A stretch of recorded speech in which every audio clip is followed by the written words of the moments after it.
네, 안녕하세요. 황교안 권한대행 총리 오늘 신년 기자회견을 열었어요. 예. 외교, 안보, 경제, 사회, 국정 현안 전반에 대해서 장기적인 이야기도 많이 하시더라고요. 네.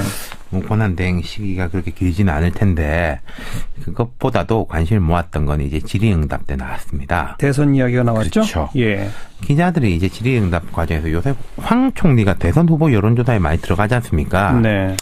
거기에 대해서 물어보니까 지지율에 관한 보도는 저하고는 직접 관계가 없다. 저는 권한대행으로 국내의 어려움을 극복하고 국정을 안정화시키기 위해 모든 방안을 강구하며 혼신의 노력을 다하고 있다. 지금은 오직 그 생각뿐이다. 이렇게 대답했어요. 네. 그래서 이게 대선 출마한다는 거냐 이렇게 물어보니까 지금은 그런 여러 생각을 할 상황이 아니고 어려운 국정을 조기에 정상화하고 우리의 미래를 대비하기 위한 준비하는 일에 전력하는 것이 마땅한 책무라고 생각한다. 이렇게 말했습니다. 안 한다는 얘기는 없고. 네. 이게요. 모범답안이에요. 모범답안. 예. 대선 잠룡의 모범답안. 그렇죠. 반기문 전 유엔 사무총장이 재임 기간에 물어보면 딱 이런 식으로 대답을 했어요. 맞아요. 네. 이게 사실 본인이 여론조사에 빼달라고 하면 빼주거든요. 여론조사 기간이. 네. 이게 돈 되는 것도 아니고 빼달라고 굳이 할 이유가 없나 보죠. 기억하실지 모르겠는데 지난번 탄핵 발의 직후에 국회 대정부 질의에 나와가지고 국민의당 최이배 의원이 대선 나올 거냐 물어보니까 전혀 그런 생각이 없다. 그래서 잘라서 말했었거든요. 이번에는 확실히 달라졌습니다. 달라진 거네요. 예.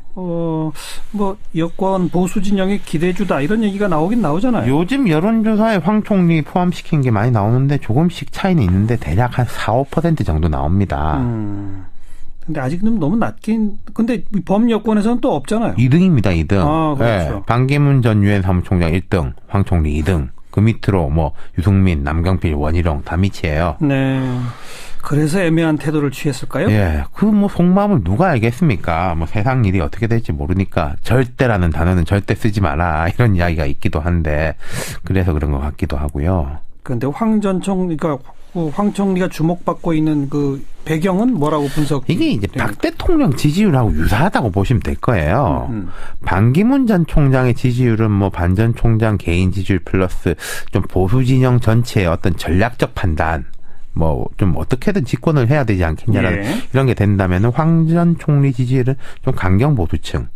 박 대통령 탄핵 반대 집회 가면은 황 총리 칭찬하는 이야기 많이 나오거든요. 그게 딱 그대로 들어가는 지금 거죠. 지금 대통령 권한대행으로서 직무 수행 잘하고 있느냐라는 질문에 꽤 나오죠? 한 30몇 % 나옵니다. 예. 박 대통령 직무 정지 전에 비하면 훨씬 높죠. 근데 이게 제가 볼 때는 이게 착시 효과 내지는 기저 효과가 있어요. 어떤 착시 효과요? 기저 효과라는 건 이제 아래쪽하고 비교하는 거지 않습니까? 일단 황 전 총리가 이상한 말실수라든지 자기 행동 거지, 주위 사람 문제로 무리를 빚고 이런 건 없어요. 예. 황제 의전 논란이 좀 있긴 했지만은 객관적으로 보면 그게 이제 그렇게 심한 건 아니고 쉽게 말하면 사고는 안 친다. 네. 근데 이게 일을 잘하고 있냐 이런 걸로 보면 좋은 점수를 주기가 어려운 게 사고 안 친다고 꼭 일을 잘하는 건 아니죠. 그렇죠.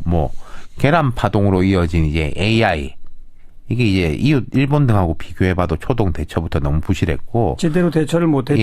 예. 그리고 이제 부산 일본 영사관 앞에 소녀상 같은 경우에도 이걸 황 총리가 해결했을 수 있다라는 게 아니라 초기에 시민단체들이 이제 영사관 인근에 세우려고 했을 때 부산 동구청이 외교부하고 정부 당국에 물어봤어요. 이거 도대체 우리가 어떻게 해야 되냐. 예.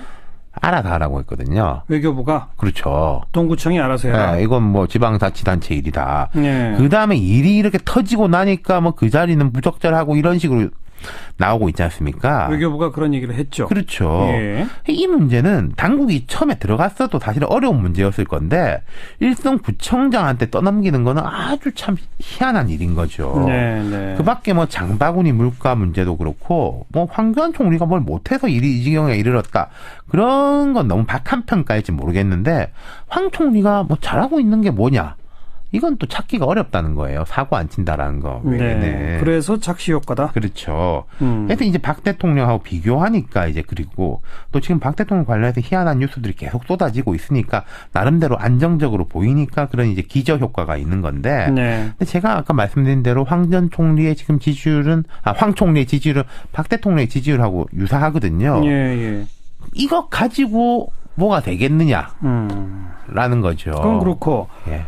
신년 기자회견은 대통령이 하는 거잖아요. 네. 권한대행이 굳이 신년 기자회견을 해야 하느냐, 이것도 쟁점이 될 수 있잖아요.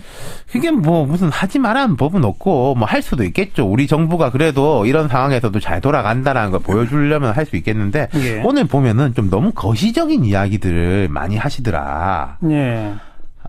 사실 권한대행으로서의 그 기간은 몇 개월 안 남은 거 아니에요? 그러니까요. 뭐 해외 뭐 일자리 경제 특사도 파견하겠다 여러 곳에 뭐 이런 이야기까지 하시던데 이게 자기가 진짜 하겠다라는 건지 뭐 그렇게 했으면 좋겠다라는 건지 잘 모르겠네요. 그 과거에 노무현 전 대통령 탄핵됐을 때의 권한대행 시기에는 신년 시기는 없었죠. 그렇죠. 그리고 그때 62일이니까 좀 짧아서 직접 비교하기는 어려운데 어찌됐건 고관 전 총리에 비하면 황 총리가 훨씬 더 광폭적인 행보.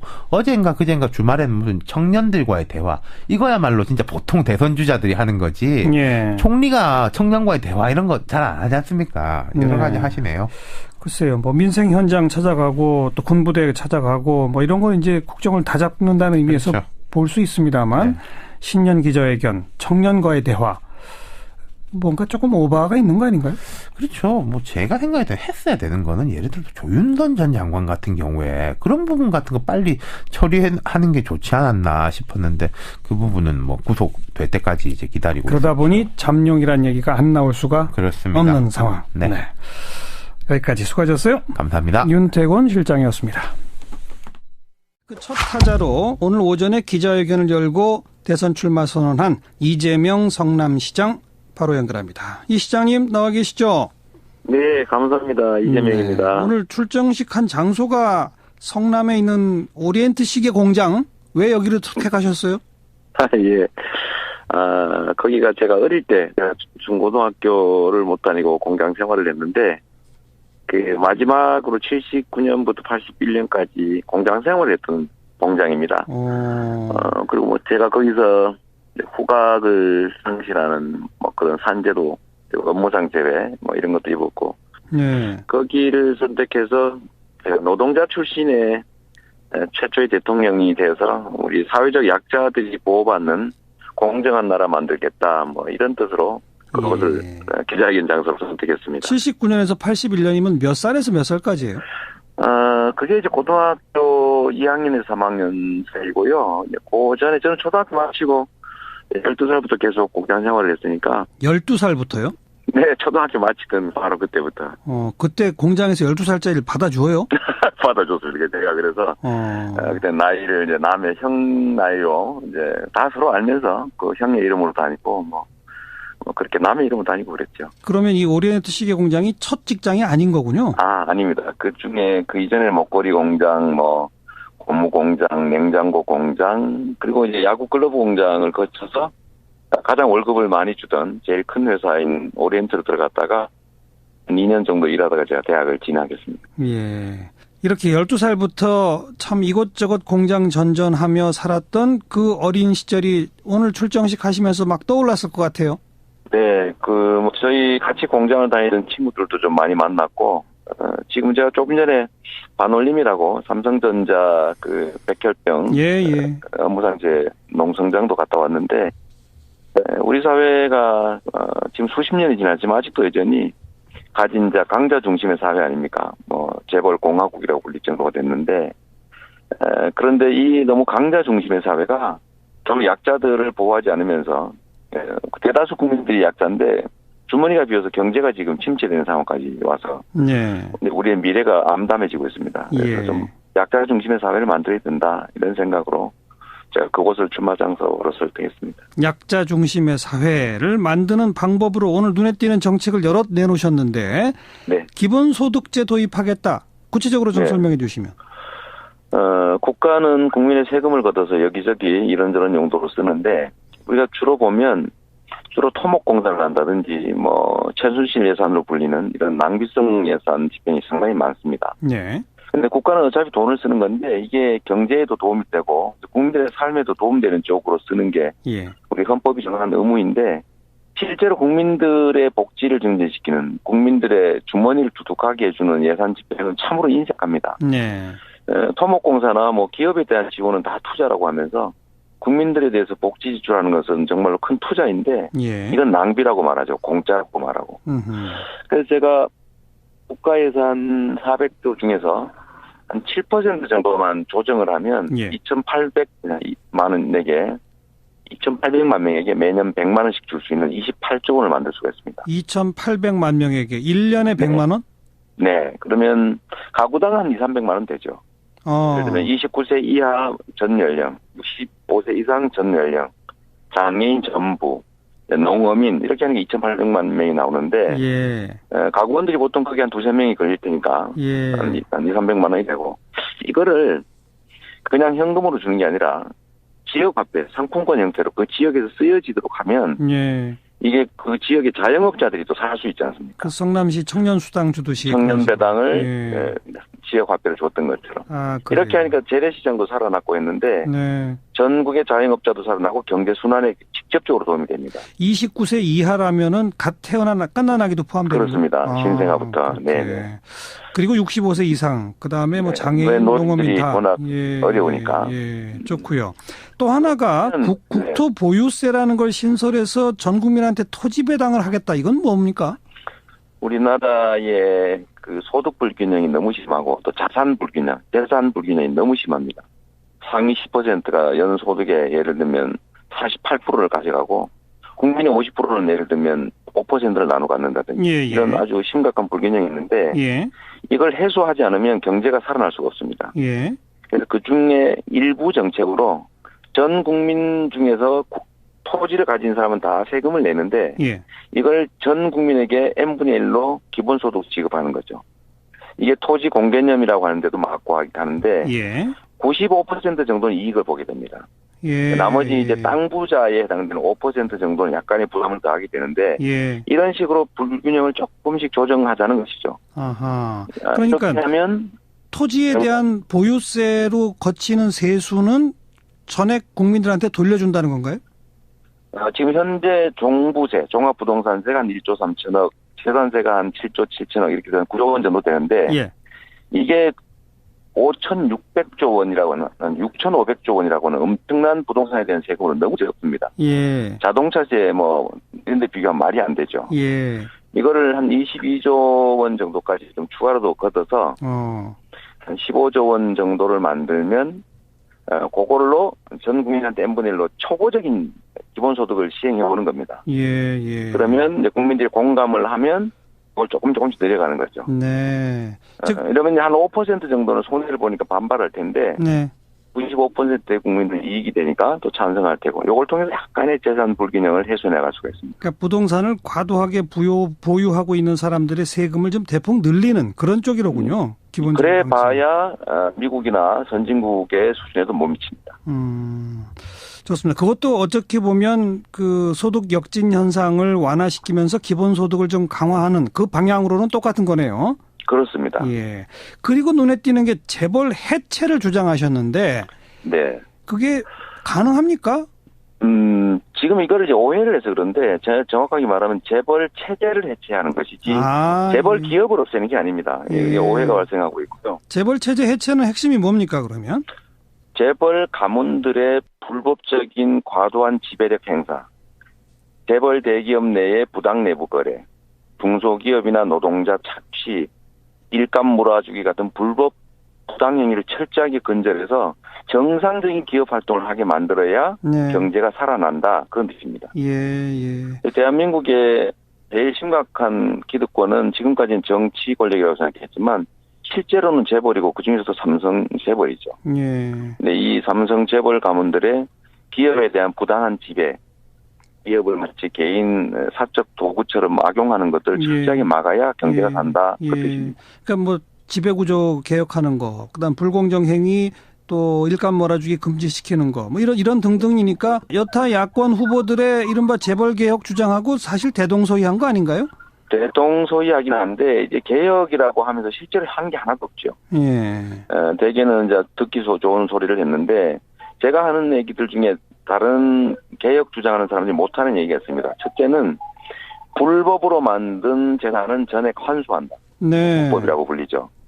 두 번째는 불법 행위를 저지른 재벌 총수인 이재용은 구속해야 된다. 형사처벌을 해야 된다. 이거 지금 못하지 않습니까? 재벌 대기업들이 정당하게 이제 부담하고 있는 법정 부담금, 개발 부담금 이런 거, 이걸 깎아주자는 분도 계시는데 이거 깎아주면 안 되지 않습니까? 15조 원이나 되는 부담을 국민들이 대신 해야 되는데 그거 옳지 않다. 세 번째로는 부당하게 강자들인 재벌들에게 깎아주었던 법인세 정상화해야 된다. 법인세 증세, 또 소수의 초과 이익을 누리는 초대기업들을 얘기하는 거죠. 네. 근데 이거에 대해서는 다른 사람들은 말하지 않죠. 그런 차이들은 있습니다, 분명히. 알겠습니다. 자, 그런데 아직 지지율이 한참 좀 치고 올라가더니 좀 주춤 약간 더 꺾이기도 하고 막 이렇습니다. 네. 어떻게 전망은 어떠세요? 지금까지는 거의 뭐 인기 투표에 좀 가까웠다고 한다면 지금부터는 이 사람이 어떤 걸 할 수 있는가, 실제로 말하는 걸 할까를 검증하는 단계로 들어가게 될 것 같습니다. 경선이든 본선이든 그렇게 되겠죠.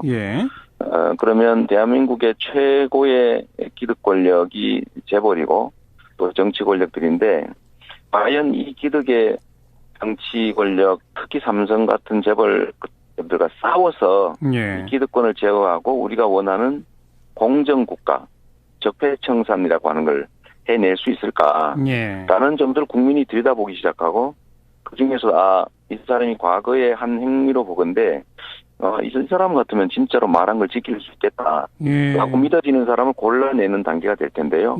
그러면 제 지지율도 올라갈 거고 좀 더 하나 더 말씀드리면 경선은 인기 투표가 아니라 그냥 될 사람을 찍는 게 아니라 빼야 될 사람을 고르는 적극적인 지지자들의 적극적인 행동이 반영되는 겁니다. 그래서 거기는 될 것 같은 사람이 아니라 여론조사인 될 것 같은 사람을 지적하거든요. 내기는 꼭 돼야 될 사람. 이런 사람을 선택하기 때문에 그런 측면에서는 제 살아온 경험이나 공약 이행률이나 또 기득권 이런 금기와 치열하게 싸워왔던 이런 것들을 국민들이 인정해 주실 거라고 생각합니다. 기득권과 싸우겠다, 또 싸워온 부분, 그리고 정말 가난하고 서민들을 위하는 그런 조금 더 강한 정책, 이런 면에서는 지금 다른 주자들하고 분명히 비교되는 게 맞습니다. 그런데 방금 표현을 경선이라는 것은 될 만한 사람이 아니라 되어야 할 사람을 뽑는 거라는 식으로 표현하셨는데 하지만 본선에서 이길 만한 경쟁력이 확실한 사람을 뽑는 그게 더 중요한 거 아닐까요? 물론이죠. 거기에는 두 가지 요소가 추가되는데 돼야 될 사람이 이길 수 있다면 확실하게 되겠죠. 근데 이길 수 있는지는 인기 투표가 아니라 국민들의 공감을 받는 사람이 이기는 겁니다. 그래서 대세는 쉽게 잘 유지되지 않죠. 왜냐하면 대세는 유명한 사람을 찍는 거니까요. 인지도가 많이 반영되니까. 저 같은 경우는 확장성 측면에서 분당이 저에 대한 압도적 지지로 돌아선 것처럼 실적으로 유능한 진보임을 증명했다고 생각하고 또 한 가지 좀 더 한다면 저처럼 입장이 명확하고 실제로 집행을 해낸 실력 있는 사람을 믿지 국민들이 말만 많이 하고 필요에 따라 말을 바꾸고 애매모호한 태도를 취하는 사람들을 국민들은 잘 믿지 않습니다. 그 측면에서는 제가 오히려 더 좀 선전할 가능성이 높다고 판단해 주실 거고 특히 이 야권의 단일화, 야권의 연대를 해야 승리 가능성도 높아지고 나중에 국정 수행의 동력도 생길 텐데 이게 야권 통합이나 연대라고 하는 측면에서는 제가 그래도 가장 가능성이 높지 않느냐 이렇게 저는 생각합니다. 그건 왜 그렇습니까? 야권 통합은 아무래도 국민의당을 염두에 두시는 거죠? 그렇습니다. 국민의당, 정의당 이런 야권들을 말하는 건데 이 야권들을 하나로 묶으려면 서로 존중해야 되고 서로 신뢰해야 되고 서로 적대감이나 이런 것들이 최소화되어 있어야 되지 않겠습니까? 그 측면에서는 저는 적대감도 없고 또 신뢰도도 서로 좀 높은 편이고 저는 그분들에 대해서 존중감 갖고 있고 알겠습니다. 그리고 팀이 이겨야지 내가 이기는 것 중요한 게 아니다. 우리가 이겨야 된다. 이 생각이 명확하니까 야권 연대에 유리할 거라고 봅니다. 그러니까 경선 통과해서 이재명 시장이 본선 나가면 본선 승리는 확실하다? 저는 그렇게 생각합니다. 방금 그 야권 연대 과정에서 국민의당이나 이런 속으로부터 좀 적대감이 있는 분 하니까 바로 떠오르는 게 문재인 전 대표예요.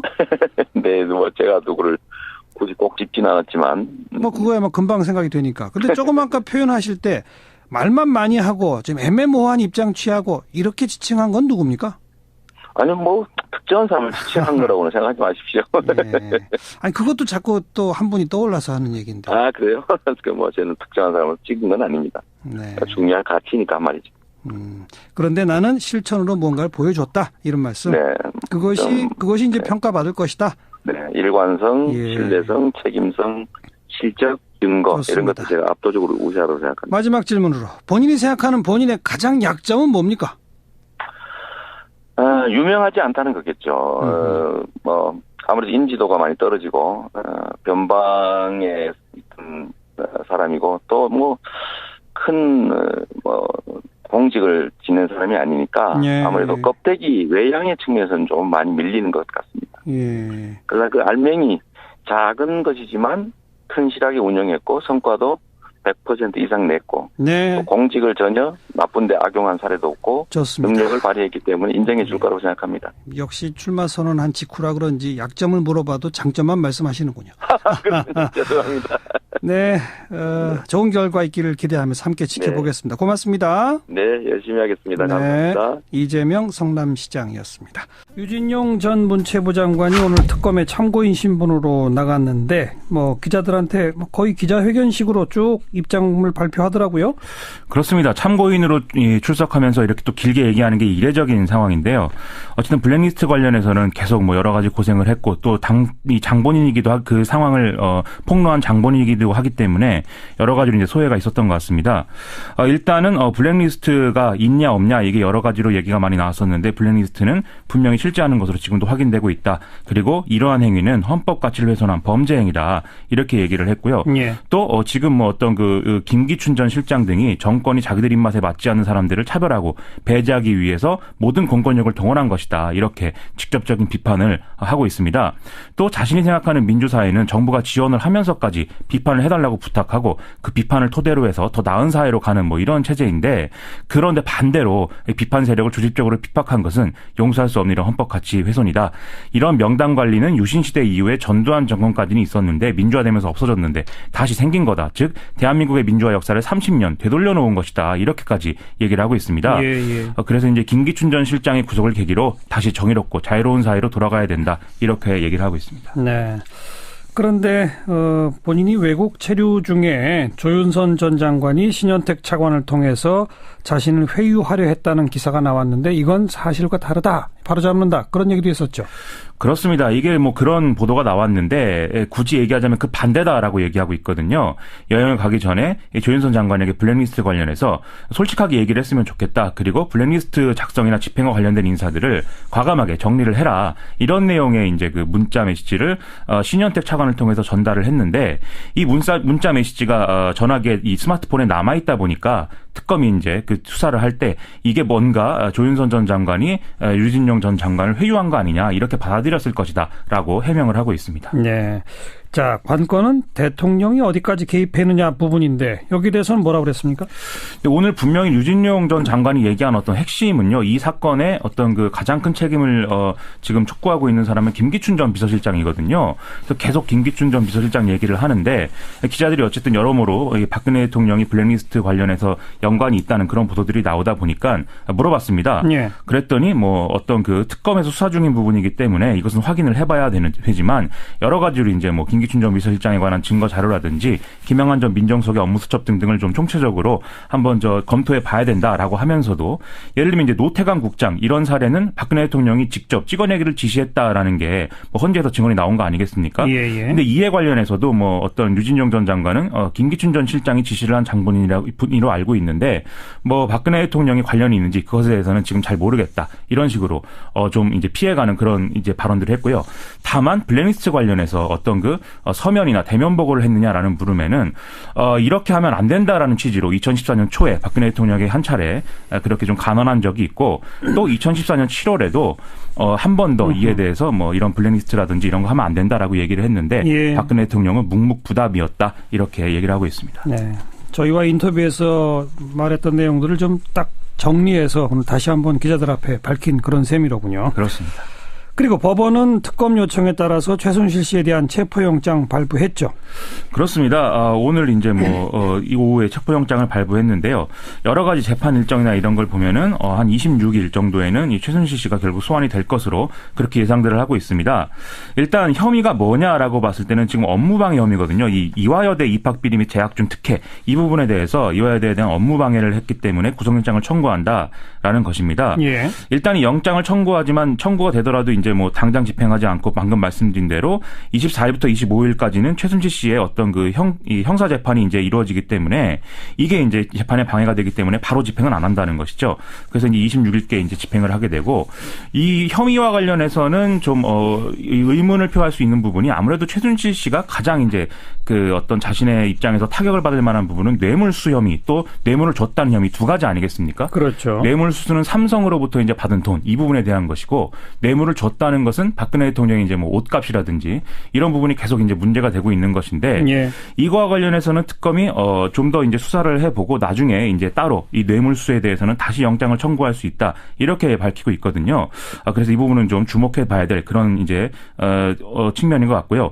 그리고 최순실 씨는 반복해서 어떤 특검의 강압 수사 이런 거를 얘기하고 있고 또 묵비권을 행사하겠다 이런 얘기까지 나오고 있는데 이에 대해서 특검 측은 묵비권 행사는 피의자의 권리니까 그대로 이 조서를 받고 사건을 처리하면 된다. 문제 없다. 이런 입장을 밝히고 있는 상황입니다. 26일 특검에 어쨌든 나오게 된다 이거죠. 그렇습니다. 청와대가 자유총연맹에 관제 데모를 지시했다. 이런 보도도 나왔네요. 그렇습니다. 이것은 뉴시스 보도인데요. 지금까지 계속 어떤 자유총연맹이 좀 이 관제 데모, 이른바 관제 데모에 동원됐을 것이다. 이런 의혹들은 여러 가지로 제기가 됐었는데 이 문자 메시지가 오간 것을 통해서 뉴시스가 확인을 했다는 거죠. 누구 문자입니까? 이게 이제 청와대에 있는 허연준 국민소통비서관실 행정관인데 이 기억하실지 모르겠는데 지난번에 이제 시사저널이 어버이연합에 어떤 청와대가 관제 데모를 부탁했다. 이런 이제 정황들을 보도할 때 그때도 나왔던 인물입니다. 예. 그래서 이제 이 자유총연맹 관련해서도 이 사람이 2015년 하반기에 자유총연맹 고위 관계자 모 씨에게 이 어떤 세월호 진상조사 국정조사 특위 반대 집회 그리고 국정교과서 찬성 집회 이걸 열어달라는 취지로 이제 문자 메시지를 보냈고 이걸 한 30건 정도 이런 내용을 주고받았다라는 걸 확보했다는 거거든요. 예. 당시 자유총연맹 회장은 허준영 전 경찰청장이었는데 모두 아시다시피 여러 가지로 정치권에 이제 연관이 있는 인물이기 때문에 어떤 청와대나 이런 정치적인 어떤 맥락들이 작용한 것이다. 이런 추측이 가능하다라는 결론을 내릴 수 있겠다는 거죠. 지금 문자 메시지를 구체적으로 보면은 예를 들면은 이 노동 등 4대 개혁 경제활성화법 FTA 입법 사안이기 때문에 정기국회 기간에는 여기에 맞춰서 집회를 하자 이렇게 구체적으로 지시를 하기도 했고요. 아하. 또 교육부 홈페이지에 올바른 역사교과서 특별 홈페이지 이런 게 개통돼 있으니까 계속 업데이트를 해서 활용해달라 이런 좀 여론 조작이나 여론몰이 이런 데 해당하는 그런 문자 메시지도 보낸 바 있습니다.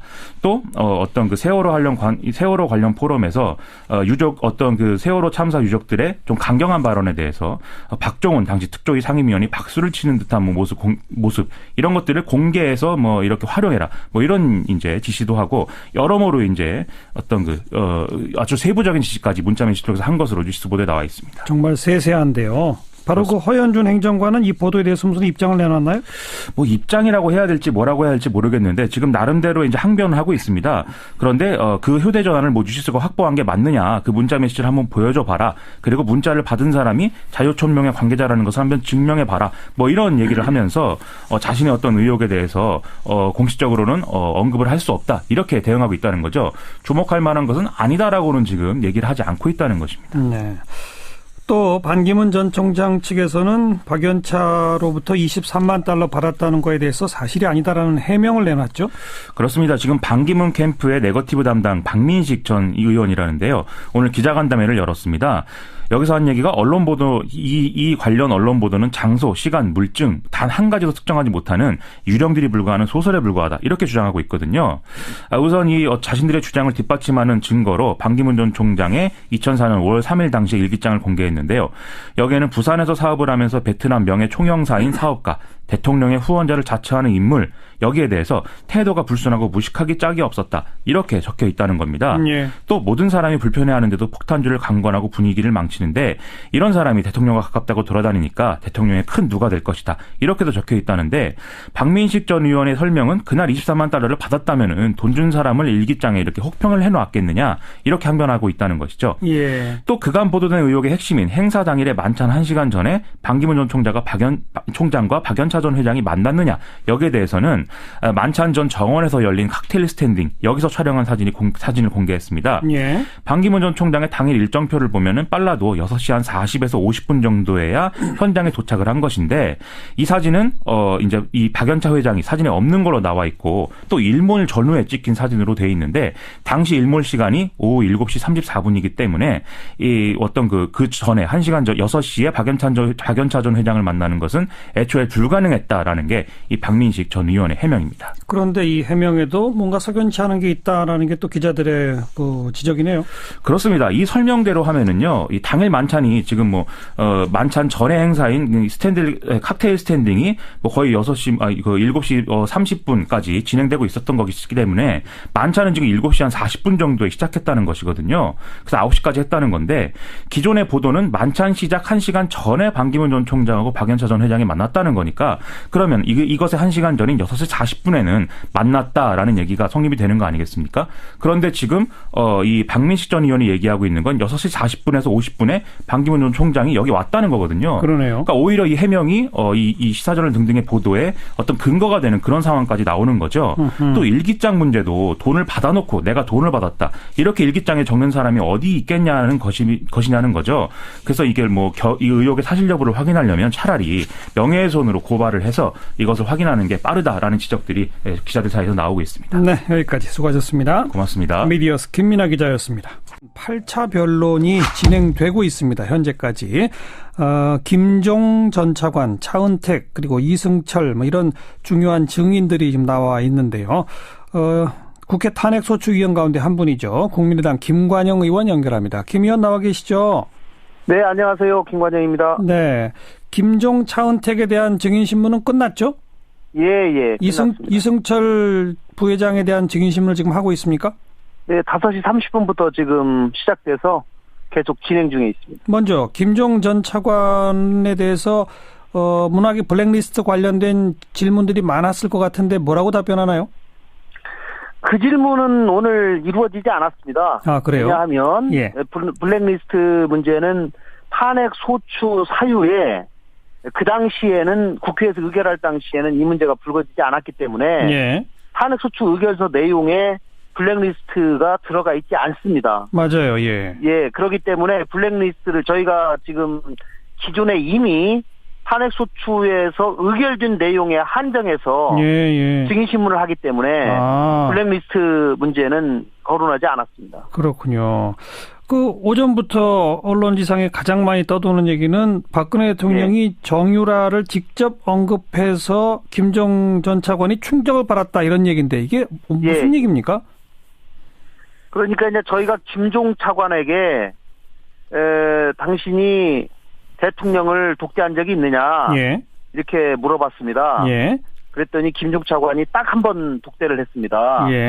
그 당시 장관이었던 김종덕 씨와 본인 차관, 대통령 이렇게 3명이서 문화체육과 관련된 것을 얘기를 하는 그런 자리였는데 그 자리에서 정유라를 직접 언급하면서 대통령이 정유라 같은 사람을 키워야 된다.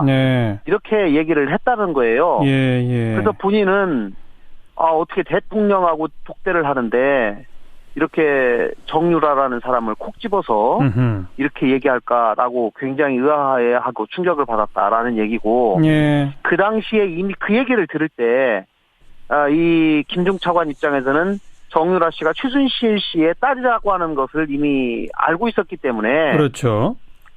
이 정유라 씨를 콕 집어서 이렇게 얘기하는 것이 대단히 이례적이다라고 하는 느낌을 받았다는 그런 얘기입니다. 그만큼 최순실이 세구나라고 충격을 더 받았다. 이런 의미겠죠? 그런 얘기도 되겠습니다. 네. 그 밖에 김종 전 차관한테서 주목될 만한 발언 또 뭐가 있습니까? 이제 그 김종 차관이 소위 뭐 최순실 씨의 수족처럼 문화체육부장 차관에 임명이 되면서 예. 여러 체육과 관련된 문제들을 좀 농단했다는 것이 지금 여러 재판 과정에서 나타나고 있는데요. 예. 그러면은 김종 씨를 최순실 씨에게 맨 처음 소개시켜줘서 네. 최순실 씨가 추천을 했다는 얘기인데 예. 그렇게 추천을 해준 사람이 누구냐? 네. 라고 하는 것이 그동안은 베일에 있었습니다. 근데 이제 오늘 그 부분을 쭉 얘기를 계속 하는 과정에서 순천향대의 하정희 교수라는 분이 본인을 최순실 씨에게 소개시켜줬다. 네. 이렇게 얘기를 오늘 처음으로 한 겁니다. 하정희 교수가 그래서 지금 검색어에 막 올라가고 있는 그 사람이로군요. 예. 새롭게 등장한 분이고 하정희 교수에 대해서는 특검이나 이런 데서 조사 안 했답니까? 모르겠습니다.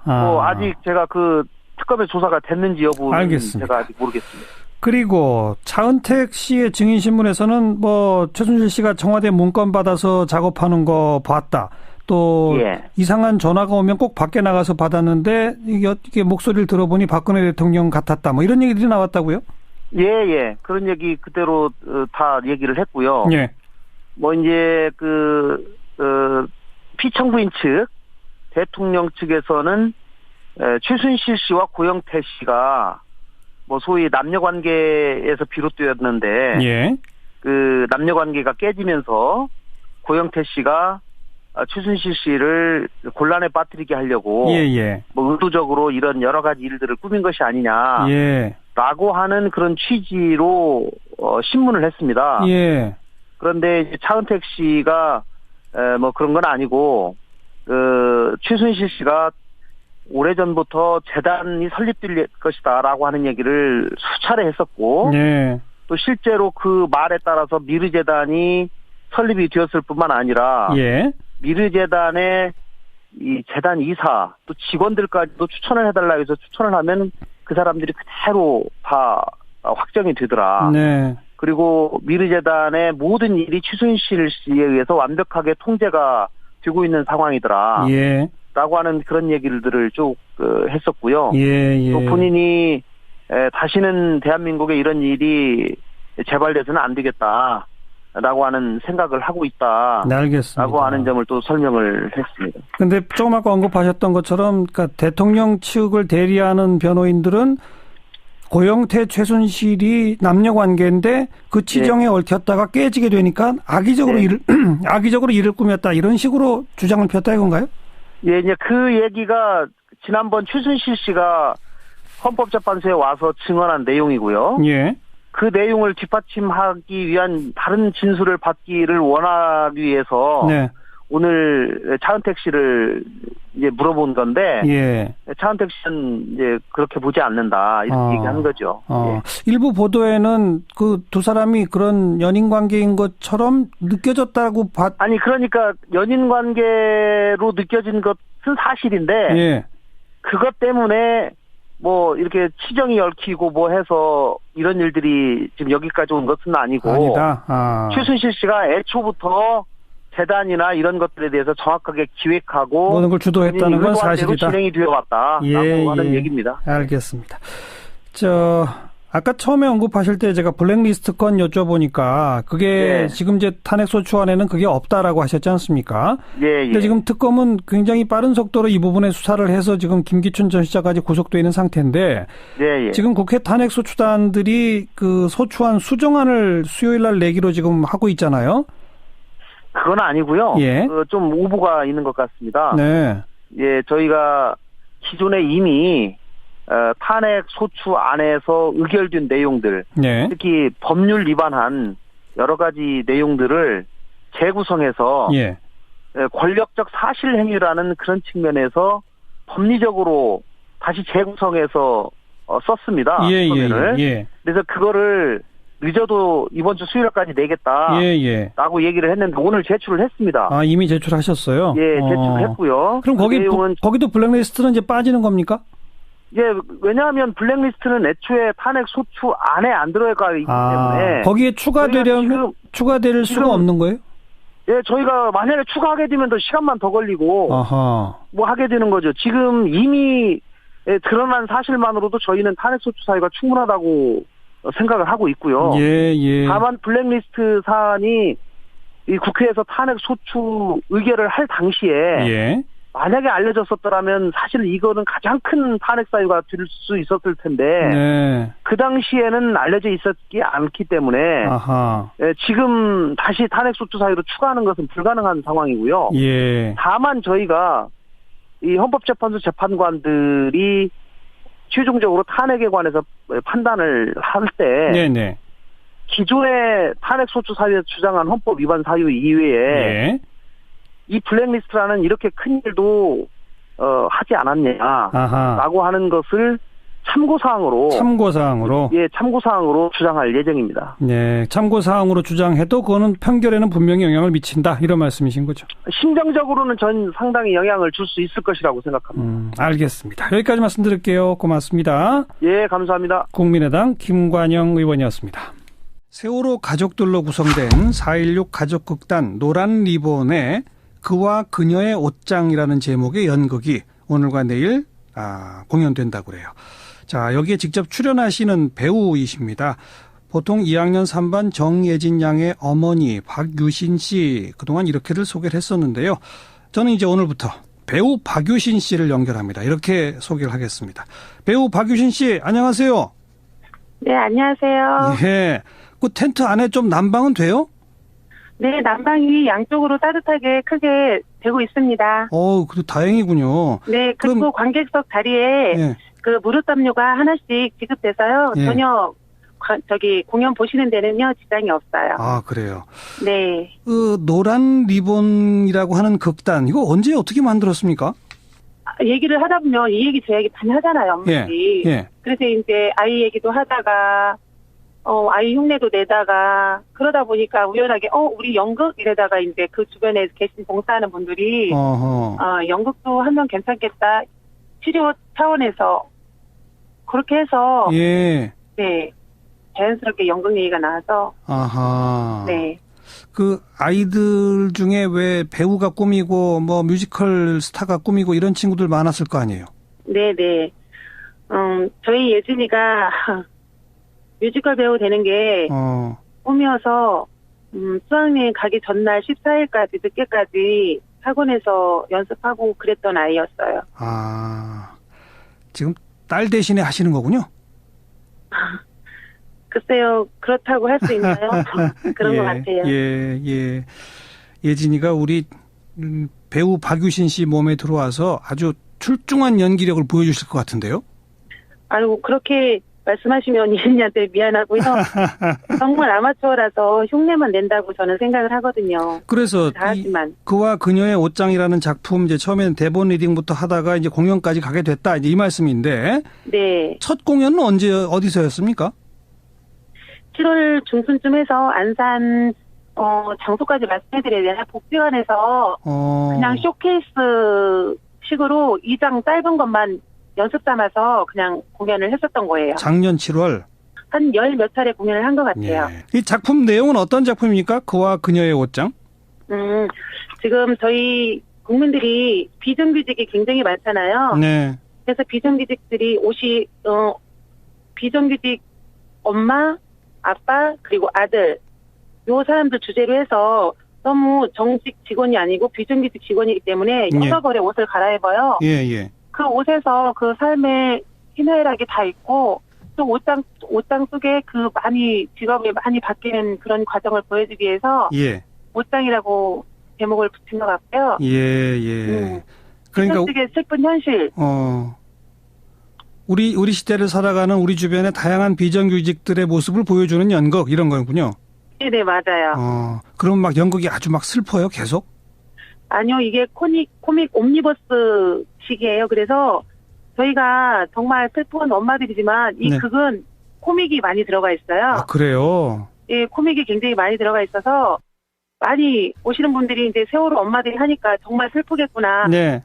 많이 걱정을 하고 오셨던 분들이 처음에는 많이 웃기도 하고 또 중간중간에 이제 아무래도 이제 비정규직 직업이다 보니까 그런 대사들도 그렇고 슬픈 장면도 있고 하니까 많이 웃기도 하시고 울기도 하시고. 예. 네.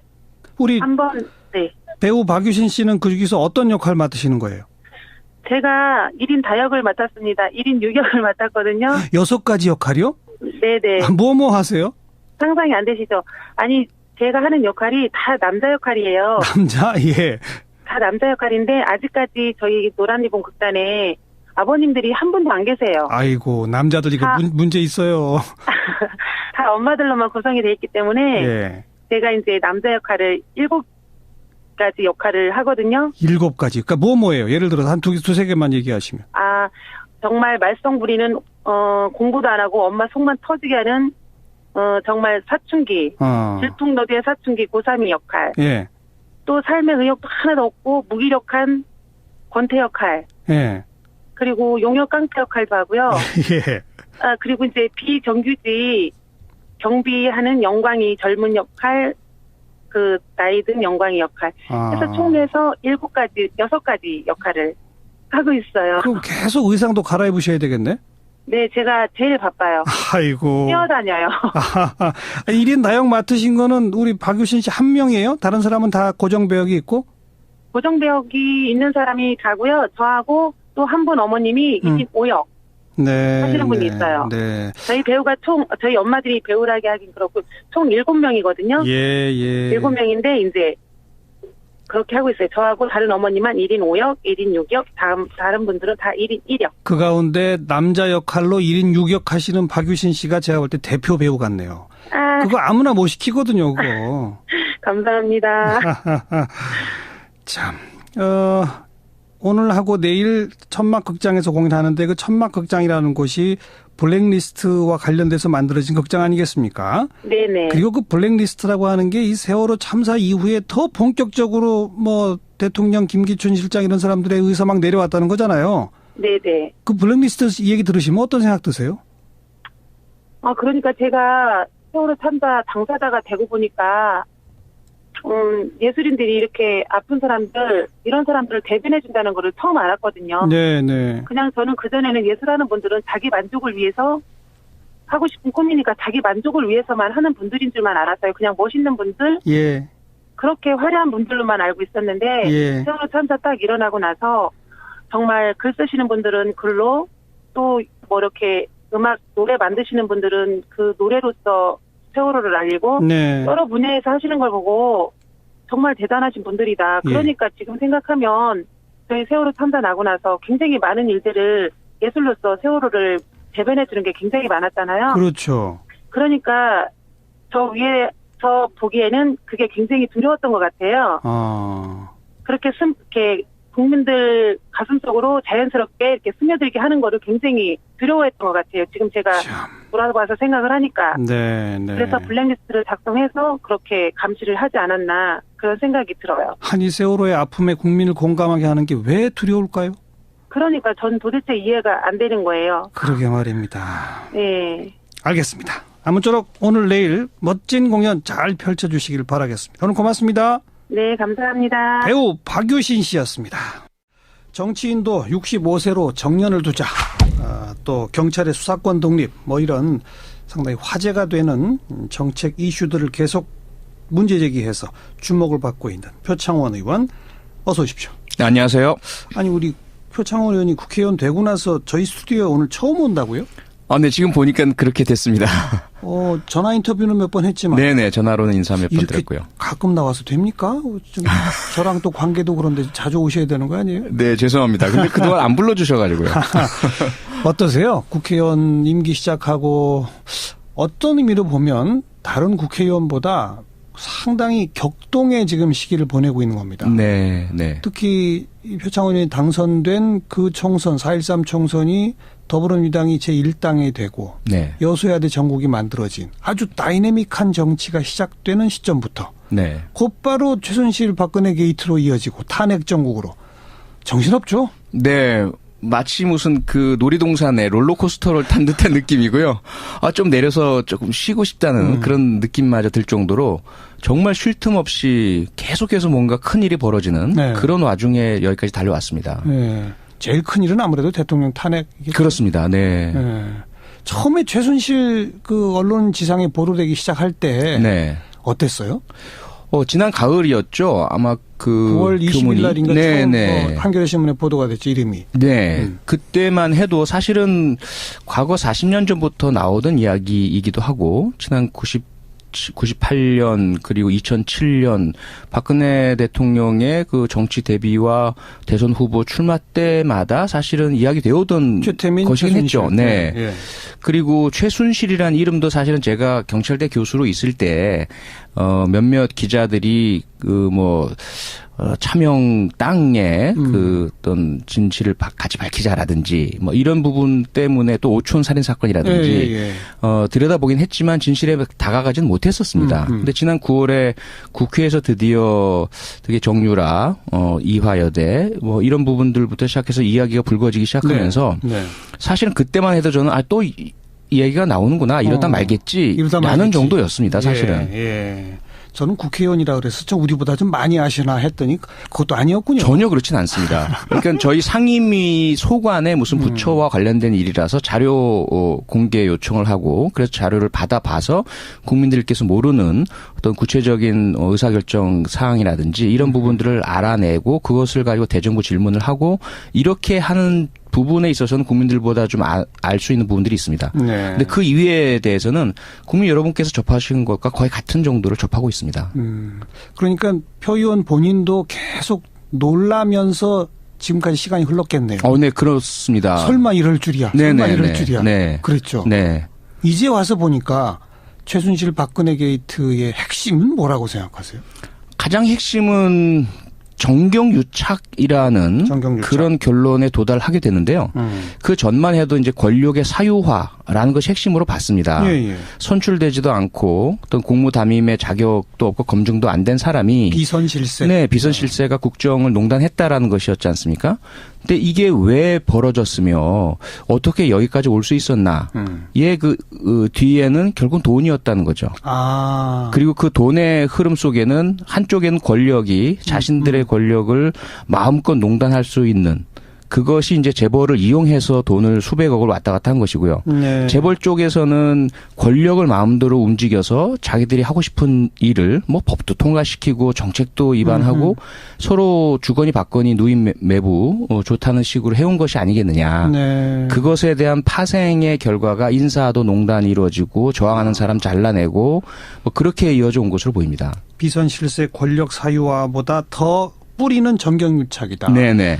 말씀 듣고 거슬러 가 보니 박정희 때부터 시작된 최태민과와의 돈 관계라는 것도 네. 사실은 정경유착이 뿌리네요. 그렇습니다. 박정희의 재산이라는 것도 정경유착을 통해 만들어진 것일 거고 네. 최태민이 박근혜 현 대통령을 등에 업고 무슨 봉사단이니 뭐니 만들어서 웬갓 기업들을 또 다니면서 돈 뜯어내고 그랬다는 거 아닙니까? 네네. 그런 일련의 스토리들이 다 그거군요. 그렇습니다.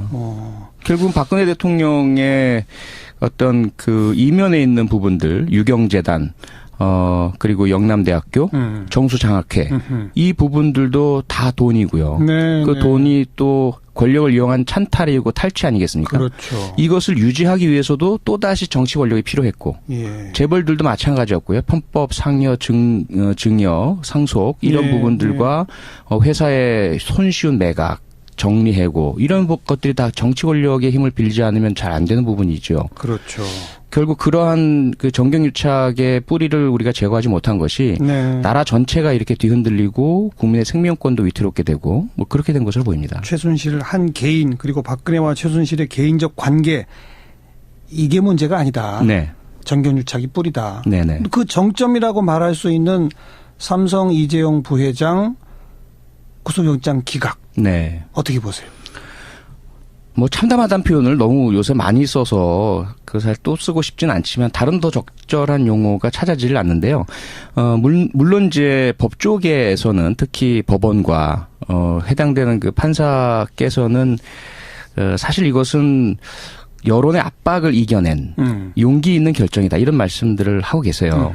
그런데 저도 사실은 뭐 경찰관 생활도 해봤고 범죄 수사를 해오면서 영장의 발부에 대한 여러 상황들을 목격했지 않습니까? 그렇죠. 예. 그런데 사실 이재용이라는 혹은 삼성의 그런 부회장이고 재벌이고 금력을 쥐고 있는 사람이란 부분을 제거했을 때 이 정도의 범죄 혐의의 소명, 이 정도의 증거인멸의 가능성, 과연 영장 발부가 안 되겠느냐? 아니란 이야기죠. 예. 그래서 형평성 측면에서 물론 같은 날 2,400원을 버스 회사에 이야기하지 않고 반납하지 않았다는 이유로 해고당한 분, 예. 이 사례와 비교가 되고 있지만 그건 뭐 영장 발부 사례는 아니니까요. 다른 뇌물 사건과 다른 유사한 사건에 있어서의 영장 발부와 비교해봐도 이건 너무 좀 이재용 편들기 혹은 너무 재벌 봐주기 혹은 예. 그 이면에 경제 상황에 대한 어려움에 대한 불필요한 사법부가 하지 않아야 할 고려를 한 것이 아닌가 예. 그런 생각이 많이 듭니다. 이거 정말 궁금해서 구속영장을 기각하면서 판사가 써내는 결정문에 네. 주거 및 생활 환경을 고려하여라는 표현이 들어가 있잖아요. 네, 네. 이걸 가지고 이제 일각에서는 재벌은 그러니까 구치소에도 갈 수 없다는 것을 표현한 거냐라고 네. 비판을 하는데 네. 법원 측에서는 이거는 도주 우려가 없다는 네. 얘기를 그냥 일상적으로 관용적으로 이렇게 표기한다. 네네. 그래서 구속영장 기각 결정문에는 항상 주거 및 생활 환경을 고려하여가 들어간다. 네. 이렇게 법원이 해명했고 네. 뭐가 맞는 겁니까 이거? 뭐 둘 다 맞죠. 아 그래요? 네. 사실은 그 법원에서 특히 판사님이 재벌은 구치소 같은 데 들어가면 안 된다라는 의미로 그런 이야기를 쓰진 않습니다. 쓸 수도 없고요. 저도 좀 그렇게 의아했거든요. 네. 예. 네. 그런데 영장 발부 사유는 가장 중요한 것이 주거 불안정, 그리고 도주 우려, 그렇죠. 증거인멸 가능성 그렇죠. 이 세 가지거든요. 그런데 이런 부분들을 뒷받침하는 것이 범한 죄의 중함과 그 소명이 잘 돼 있느냐이고요. 네. 그러다 보니 그냥 일상적으로 쓰는 표현인 주거 환경에 대한 고려라는 것을 썼지만 그런데 결과적으로 그 재벌에 대한 영장 기각이 이루어지고 그것에 대한 국민들의 분노가 일어나다 보니 이런 일상적 표현마저도 사실은 그런 분노의 빌미를 제공하는 것이 된 것이죠. 그렇군요. 이재용 부회장이기 때문에 특별히 쓴 표현은 아니죠. 네. 아니다. 네. 이건 좀 바로 잡아야 되겠습니다. 그렇습니다. 네. 자, 박근혜 최순실 게이트의 핵심은 정경유착. 그럼 앞으로 이제 이런 일이 재발되지 않도록 하기 위해서는 결국 정경유착의 뿌리를 도려낸 일로 가야 한다. 네. 이제 그런 어떤 의지를 담아서 특검도 수사를 하고 이재용 구속영장 청구도 최초로 하고 뭐 이랬던 거 아니겠습니까? 그렇습니다. 네. 특검 지금 잘하고 있나요?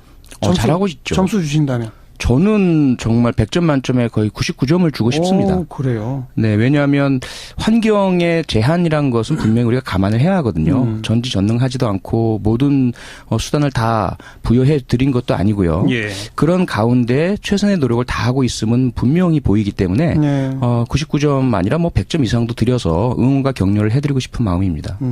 처음 이제 수사 들어간 게 국민연금관리공단, 보건복지부 이렇게 해서 이제 이 삼성물산 제일모직 합병 과정에 네. 국민연금이 찬성하게 된 과정으로 삼성 재벌가를 겨냥한 네. 그러다 곧바로 블랙리스트 쪽으로도 가고 네. 그리고 이제 이화여대 비리로 가고 해서 지금까지 구속된 사람만 뭐 상당수가 있지 않습니까? 네.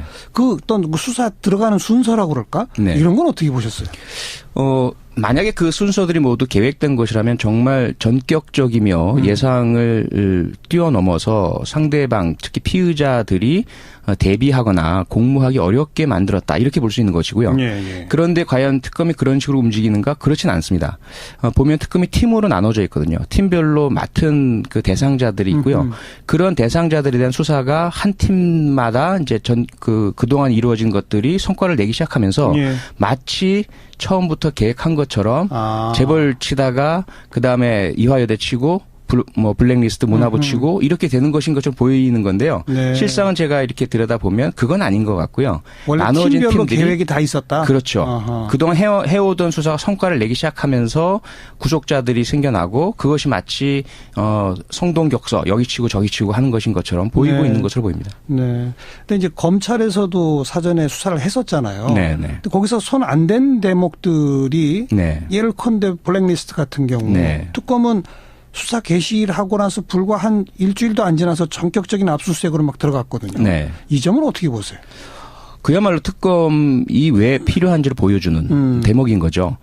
두 가지 측면인데요. 하나는 뭐냐면 일반적인 검찰이라면 물론 그 혐의 사실의 어떤 입증 여부를 떠나서 이것이 과연 수사 대상이냐에 대한 고려를 하는 거죠. 네. 이건 예를 들어 형법상의 위반이 명확치 않다라든지 이건 정책적 판단이라든지 이런 식으로 또는 검찰이 건드릴 수 없는 정치의 영역이라든지 이렇게 해서 넘겨버려 왔던 사안인 거죠. 네. 그런데 특검은 그렇지 않은 거죠. 특별검사이기 때문에 일반 검찰과는 다른 오히려 이것이 국정농단이나 권력의 사유화와 밀접한 연관이 있다는 판단.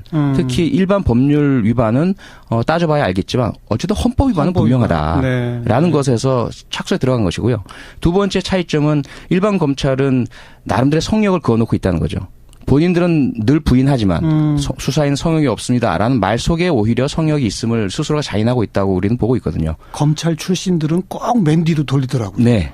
그렇습니다. 예. 제19 감싸기와 그런 차원에서 봤을 때 특검은 그렇지 않다는 거죠. 특히 김기춘, 우병우 검찰이 전혀 건들지도 않고 건드리지 못하는 것처럼 보였던 사람들에 대해서 전혀 성역 없이 접근하고 있고요. 네. 김기춘 전 실장의 구속에까지 오게 된 또 사실 이제 와서 다 밝혀집니다만 유진용 전 장관이 뭐 저희 프로에 와서 인터뷰에서 소상히 진상을 밝혔고 오늘은 유진용 전 장관이 특검에 이제 참고인 신분으로 가면서 사실은 이 특검이 수사 개시하기 전에 문체부의 현직 공무원들까지를 동원해가지고 뭐 동원이라기보다는 이렇게 함께 힘을 합해서 위에서 파기하라고 지시한 그 자료들을 파기 안 하고 갖고 있었던 것들을 전부 모아가지고 이미 특검 쪽에 다 갖다 줬다. 이것도 결정적인 역할을 한 거 아닙니까? 사실? 그렇습니다. 그러니까 수사에 있어서 저희가 이제 가장 중요한 성공 요인이 뭐냐라고 했을 때 3S라고 많이들 하거든요. 첫 번째가 스피디 이니시에이션. 얼마나 빨리 착수하느냐. 그러니까 증거가 인멸되기 전에, 휘발되기 전에. 그다음에 이제 두 번째가 scene preservation. 현장 보존. 얼마나 잘 보존을 하느냐. 세 번째가 support by the public입니다. 그러니까 수사 대상자를 포함한 관련 목격자 또는 일반 대중들 있지 않습니까? 이런 지지를 얻어야만 수사가 성공하거든요. 근데 이 세 번째에 해당되는 거죠. 특검이기 때문에 예를 들어 검찰이라면 내가 이걸 제보했다가 오히려 신원 정보가 유출이 돼서 보복을 당하지 않을까 이런 두려움 때문에 제보를 못한 분들이 많으세요. 그래서 특검이라서 신뢰를 얻으니까 지지를 얻으니까 문체부뿐만 아니라 관련된 K스포츠 노승일 부장 이런 사람들이 전부 자신이 획득한 정보를 다 제출을 하는 것이거든요. 그러니까 수사에서 얼마나 이런 신뢰가 중요한가, 대중의 지지가 중요한가를 여실히 보여주는 대목입니다. 아직 우병우 전 수석까지는 다가가지 못하고 있는데 가능할 거라고 보세요? 하고 있죠 지금. 눈에 안 보이는데. 네. 그 수사는 사실은 눈에 보이기 시작하면 거의 다 끝났다고 봐야 하고요. 특검이 검찰 수사에 이어서 하고 있다는 점을 우리는 분명히 인식을 해야 합니다. 그러면 검찰이 해온 것은 그대로 받아서 정리하고 다시 확인만 하는 것이고요. 검찰이 다가가지 못했거나 다가갔지만 끝까지 이르지 못한 것이 특검의 출발점이라고 봐야 되거든요. 그게 우병우죠. 김기춘과 우병우라고 볼 수 있는데 김기춘은 이제 일단 블랙리스트권에서 걸려들었고 추후로 다른 것들을 전부 이제 점검하고 있는 것이고요. 우병우는 바로 이제 그 다음에 아마 표면 위로 드러날 것으로 곧 얼마 안 지나서 소환 조사되고 긴급 체포 내지는 영장 발부 신청이 이루어지고 이렇게 될 것으로 보입니다. 이미 하고 있다. 네. 그렇군요. 자, 그리고 이제 탄핵인데 탄핵 가결될 거라고는 믿었죠? 네, 그렇습니다. 표결할 때? 네. 아마 지금까지 국회의원 생활 중에 제일 이렇게 인상에 남는 날이 아마 그날쯤 아닐까요? 네, 아마 앞으로도 더 이상이 있을까요? 그러니까요. 싶을 정도인데요. 또 있으면 안 되죠. 안 되죠. 절대로 안 되기도 하고 아시겠지만 그 탄핵 가결이 있기 전에 그 대통령의 제3차 대국민 담화가 일어나면서 여권 내에 입장 변화가 감지가 되고 탄핵을 주장하던 비박계가 흔들리고 2월 하야 4월 조기 대선 이 설을 흘리기 시작하면서 상당히 그 무겁고 어두운 분위기가 조성됐었고요. 그래서 정말 탄핵이 이루어질 수 있을까에 대한 어떤 두려움도 있었지만 결국은 이제 탄핵이 이루어졌죠. 그 현장에서 특히 무엇보다도 세월호 가족분들 40분이 직접 참관하고 계셨고 네. 그분들이 이제 와 하는 그 환호 정세균 국회의장의 234표 찬성 많이 나오자마자 터진 환호 그 환호가 상당히 무겁게 사실은 다가섰습니다. 여기까지 이 지경까지 저분들을 힘들고 어렵게 만들었구나라는 그런 것 때문에요. 네. 헌법재판소는 지금 잘하고 있습니까? 잘하고 계신 것 같은데요. 그래요? 거기도 99점이에요? 약간은 특검보다는 조금은 이제 불안한 점이 있기 때문에 예상보다는 훨씬 더, 그러니까 저희들이 많은 걱정들을 했지 않습니까? 막 그 언론에서도 헌법재판관들의 성향 분석도 네. 막 하시고요. 네.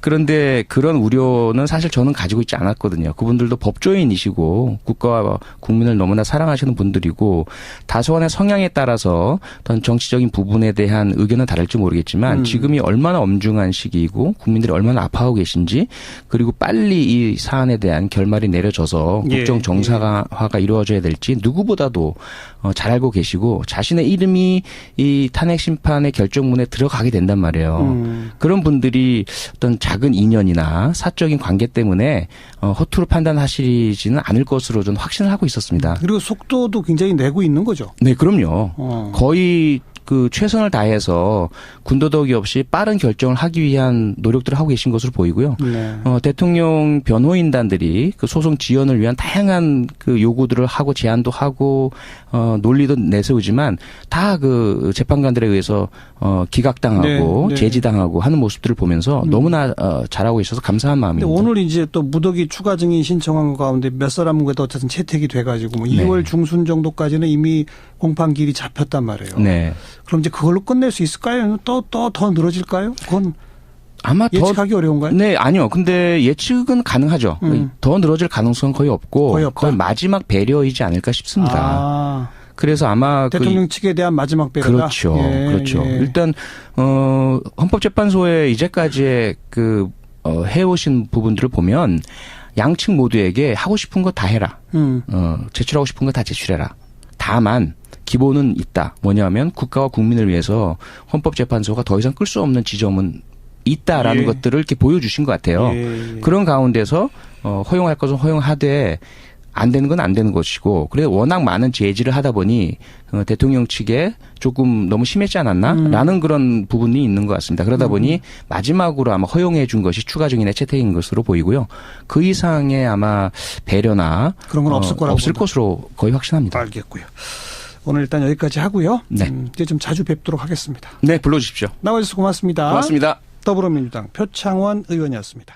사고 안 친다라는 거. 네. 그래서 착시 효과다. 그렇죠. 하여튼 이제 박 대통령하고 비교하니까 이제 그리고 또 지금 박 대통령 관련해서 희한한 뉴스들이 계속 쏟아지고 있으니까 나름대로 안정적으로 보이니까 그런 이제 기저 효과가 있는 건데. 네. 근데 제가 아까 말씀드린 대로 황 전 총리의 지금 지지율은 황 총리의 지지율은 박 대통령의 지지율하고 유사하거든요. 예. 이거 가지고 뭐가 되겠느냐라는 거죠. 그건 그렇고. 예. 신년 기자회견은 대통령이 하는 거잖아요. 네. 권한대행이 굳이 신년 기자회견을 해야 하느냐. 이것도 쟁점이 될 수 있잖아요.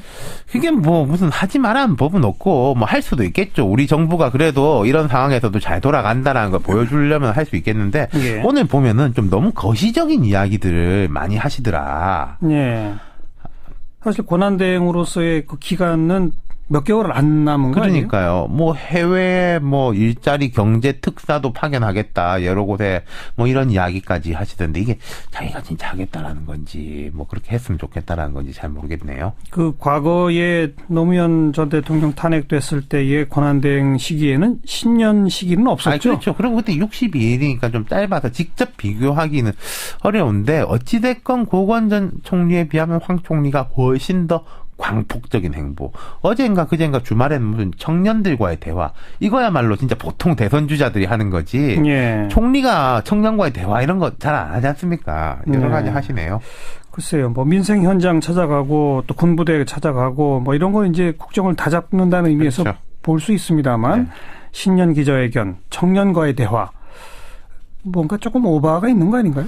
그렇죠. 뭐 제가 생각해도 했어야 되는 거는 예를 들어 조윤선 전 장관 같은 경우에 그런 부분 같은 거 빨리 처리하는 게 좋지 않았나 싶었는데 그 부분은 뭐 구속될 때까지 이제 기다리고 그러다 있습니다. 보니 잠룡이라는 얘기가 안 나올 수가 그렇습니다. 없는 상황. 네. 네. 여기까지 수고하셨어요. 감사합니다. 윤태곤 실장이었습니다. 그 첫 타자로 오늘 오전에 기자회견을 열고 대선 출마 선언한 이재명 성남시장 바로 연결합니다. 이 시장님 나와 계시죠? 네, 감사합니다. 이재명입니다. 네, 오늘 출정식 한 장소가 성남에 있는 오리엔트 시계 공장. 왜 여기를 택하셨어요? 예. 거기가 제가 어릴 때 중고등학교를 못 다니고 공장 생활을 했는데 그 마지막으로 79년부터 81년까지 공장 생활을 했던 공장입니다. 그리고 뭐 제가 거기서 후각을 상실하는 뭐 그런 산재도 업무상 제외 뭐 이런 것도 입었고 거기를 선택해서 노동자 출신의 최초의 대통령이 돼서 우리 사회적 약자들이 보호받는 공정한 나라 만들겠다 뭐 이런 뜻으로 그것을 기자회견 장소로 선택했습니다. 79년에서 81년이면 몇 살에서 몇 살까지예요? 그게 이제 고등학교 2학년에서 3학년 사이고요. 그 전에 저는 초등학교 마치고 12살부터 계속 공장 생활을 했으니까. 12살부터요? 네, 초등학교 마치던 바로 그때부터. 그때 공장에서 12살짜리를 받아줘요?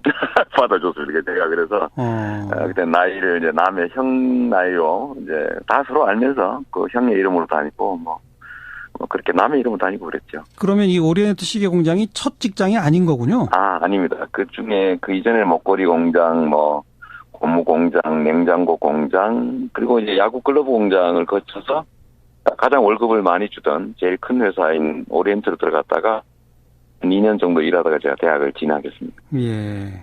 이렇게 12살부터 참 이곳저곳 공장 전전하며 살았던 그 어린 시절이 오늘 출정식 하시면서 막 떠올랐을 것 같아요. 네, 뭐 저희 같이 공장을 다니던 친구들도 좀 많이 만났고, 지금 제가 조금 전에 반올림이라고 삼성전자 그 백혈병 업무상재 농성장도 갔다 왔는데, 우리 사회가 지금 수십 년이 지났지만 아직도 여전히 가진 자 강자 중심의 사회 아닙니까? 뭐 재벌 공화국이라고 불릴 정도가 됐는데, 그런데 이 너무 강자 중심의 사회가 좀 약자들을 보호하지 않으면서 대다수 국민들이 약자인데 주머니가 비어서 경제가 지금 침체되는 상황까지 왔습니다. 네, 안녕하세요. 황교안 권한대행 총리 오늘 신년 기자회견을 열었어요. 예. 뭐 외교, 안보, 경제, 사회, 국정 현안 전반에 대해서 뭐 장기적인 이야기도 많이 하시더라고요. 네. 뭐 권한대행 시기가 그렇게 길지는 않을 텐데 그것보다도 관심을 모았던 건 이제 질의응답 때 나왔습니다. 대선 이야기가 나왔죠? 그렇죠. 예. 기자들이 이제 질의응답 과정에서 요새 황 총리가 대선 후보 여론조사에 많이 들어가지 않습니까? 네. 거기에 대해서 물어보니까 지지율에 관한 보도는 저하고는 직접 관계가 없다. 저는 권한대행으로 국내의 어려움을 극복하고 국정을 안정화시키기 위해 모든 방안을 강구하며 혼신의 노력을 다하고 있다. 지금은 오직 그 생각뿐이다. 이렇게 대답했어요. 네. 그리고 그래서 이 대선 출마한다는 거냐 이렇게 물어보니까 지금은 그런 여러 생각을 할 상황이 아니고 어려운 국정을 조기에 정상화하고 우리의 미래를 대비하기 위한 준비하는 일에 전력하는 것이 마땅한 책무라고 생각한다. 이렇게 말했습니다. 안 한다는 얘기는 없고. 네. 이게요. 모범 답안이에요. 모범 답안. 예. 대선 잠룡의 모범 답안. 그렇죠. 반기문 전 유엔 사무총장이 재임 기간에 물어보면 딱 이런 식으로 대답을 했어요. 맞아요. 네. 이게 사실 본인이 여론조사에 빼달라고 하면 빼주거든요. 여론조사 기간이. 네. 이게 뭐 돈 되는 것도 아니고 뭐 빼달라고 굳이 할 이유가 없나 보죠. 기억하실지 모르겠는데 지난번 탄핵 발의 직후에 국회 대정부 질의에 나와가지고 국민의당 최이배 의원이 대선 나올 거냐 물어보니까 전혀 그런 생각이 없다. 그래서 잘라서 말했었거든요. 이번에는 확실히 달라졌습니다. 달라진 거네요. 예. 뭐 여권 보수 진영의 기대주다 이런 얘기가 나오긴 나오잖아요. 요즘 여론조사에 황 총리 포함시킨 게 많이 나오는데 조금씩 차이는 있는데 대략 한 4-5% 정도 나옵니다. 근데 아직은 너무 낮긴. 근데 범여권에서는 또 없잖아요. 2등입니다. 2등. 아, 그렇죠. 네. 반기문 전 유엔 사무총장 1등, 황 총리 2등. 그 밑으로 뭐 유승민, 남경필, 원희룡 다 밑이에요. 네. 그래서 애매한 태도를 취했을까요? 예. 그 뭐 속마음을 누가 알겠습니까? 뭐 세상 일이 어떻게 될지 모르니까 절대라는 단어는 절대 쓰지 마라. 이런 이야기가 있기도 한데 그래서 그런 것 같기도 하고요. 그런데 황 총리가 주목받고 있는 그 배경은 뭐라고 분석? 이게 이제 박 대통령 지지율하고 유사하다고 보시면 될 거예요. 반기문 전 총장의 지지율은 뭐 반 전 총장 개인 지지율 플러스 좀 보수 진영 전체의 어떤 전략적 판단, 뭐 좀 어떻게든 집권을 해야 되지 않겠냐라는 이런 게 된다면은 황 전 총리 지지율은 좀 강경 보수층.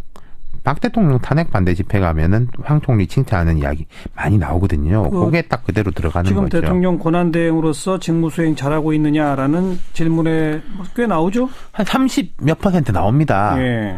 박 대통령 직무정지 전에 비하면 훨씬 높죠. 근데 이게 제가 볼 때는 이게 착시 효과 내지는 기저 효과가 있어요. 어떤 착시 효과요? 기저 효과라는 건 이제 아래쪽하고 비교하는 거지 않습니까? 일단 황 전 총리가 이상한 말실수라든지 뭐 자기 행동 거지, 주위 사람 문제로 무리를 빚고 이런 건 없어요. 예. 황제 의전 논란이 좀 있긴 했지만은 뭐 객관적으로 보면 그게 이제 그렇게 심한 건 아니고 쉽게 말하면 사고는 안 친다. 네.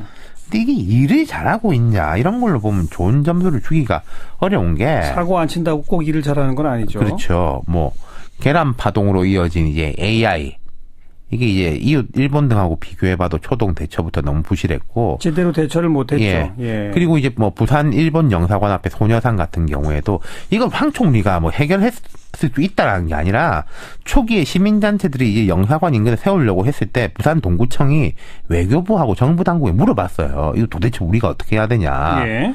알아서 하라고 했거든요. 외교부가? 그렇죠. 동구청이 알아서 해라. 네, 이건 뭐 지방자치단체 일이다. 네. 그 다음에 일이 이렇게 터지고 나니까 뭐 그 자리는 부적절하고 이런 식으로 나오고 있지 않습니까? 외교부가 그런 얘기를 했죠. 그렇죠. 예. 이 문제는 당국이 처음에 들어갔어도 사실은 어려운 문제였을 건데 일선 구청장한테 떠넘기는 거는 아주 참 희한한 일인 거죠. 네. 그 밖에 뭐 장바구니 물가 문제도 그렇고 뭐 황교안 총리가 뭘 못해서 이 지경에 이르렀다.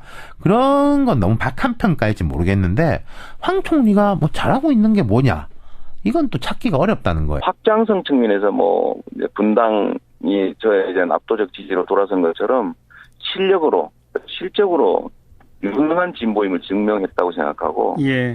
또 한 가지 좀 더 한다면 저처럼 입장이 명확하고 실제로 집행을 해낸 실력 있는 사람을 믿지 국민들이 그 말만 많이 하고 필요에 따라 말을 바꾸고 애매모호한 태도를 취하는 사람들을 국민들은 잘 믿지 않습니다. 네. 그 측면에서 제가 오히려 더 좀 선전할 가능성이 높다고 판단해 주실 거고 특히 이 야권의 단일화, 야권의 연대를 해야 승리 가능성도 높아지고 나중에 국정 수행의 동력도 생길 텐데 이게 야권 통합이나 연대라고 하는 측면에서는 뭐 제가 그래도 가장 가능성이 높지 않느냐 이렇게 저는 생각합니다. 그건 왜 그렇습니까? 야권 통합은 아무래도 국민의당을 염두에 두시는 거죠. 그렇습니다. 국민의당, 정의당 이런 야권들을 말하는 건데 이 야권들을 하나로 묶으려면 서로 존중해야 되고 서로 신뢰해야 되고 서로 적대감이나 이런 것들이 최소화되어 있어야 되지 않겠습니까? 뭐 그 측면에서는 뭐 저는 적대감도 없고 신뢰도도 서로 좀 높은 편이고 저는 뭐 그분들에 대해서 존중감 갖고 있고 알겠습니다. 그리고 팀이 이겨야지 내가 이기는 것 중요한 게 아니다. 우리가 이겨야 된다. 이 생각이 명확하니까 야권 연대에 유리할 거라고 봅니다. 그러니까 경선 통과해서 이재명 시장이 본선 나가면 본선 승리는 확실하다? 저는 그렇게 생각합니다. 방금 그 야권 연대 과정에서 국민의당이나 이런 속으로부터 좀 적대감이 있는 분 하니까 바로 떠오르는 게 문재인 전 대표예요. 네, 뭐 제가 누구를 굳이 꼭 짚진 않았지만. 뭐 그거야 뭐 금방 생각이 되니까. 근데 조금 아까 표현하실 때 말만 많이 하고 좀 애매모호한 입장 취하고 이렇게 지칭한 건 누굽니까? 아니 뭐 특정한 사람을 지칭한 거라고는 생각하지 마십시오. 네. 아니 그것도 자꾸 또 한 분이 떠올라서 하는 얘기인데. 아 그래요? 그 뭐 저는 특정한 사람을 찍은 건 아닙니다. 네. 중요한 가치니까 한 말이죠. 그런데 나는 실천으로 뭔가를 보여줬다 이런 말씀. 네. 그것이 이제 평가받을 것이다. 네. 일관성, 신뢰성, 책임성, 실적, 증거 좋습니다. 이런 것들 제가 압도적으로 우세하다고 생각합니다. 마지막 질문으로 본인이 생각하는 본인의 가장 약점은 뭡니까? 유명하지 않다는 거겠죠. 아무래도 인지도가 많이 떨어지고, 변방에 있던 사람이고, 또 공직을 지낸 사람이 아니니까, 아무래도 껍데기 외양의 측면에서는 좀 많이 밀리는 것 같습니다. 그러나 그 알맹이 작은 것이지만 튼실하게 운영했고, 성과도 100% 이상 냈고, 또 공직을 전혀 나쁜데 악용한 사례도 없고, 좋습니다. 능력을 발휘했기 때문에 인정해 줄 거라고 생각합니다. 역시 출마 선언한 직후라 그런지 약점을 물어봐도 장점만 말씀하시는군요. 죄송합니다. 네, 좋은 결과 있기를 기대하면서 함께 지켜보겠습니다. 고맙습니다. 네, 열심히 하겠습니다. 감사합니다. 이재명 성남시장이었습니다.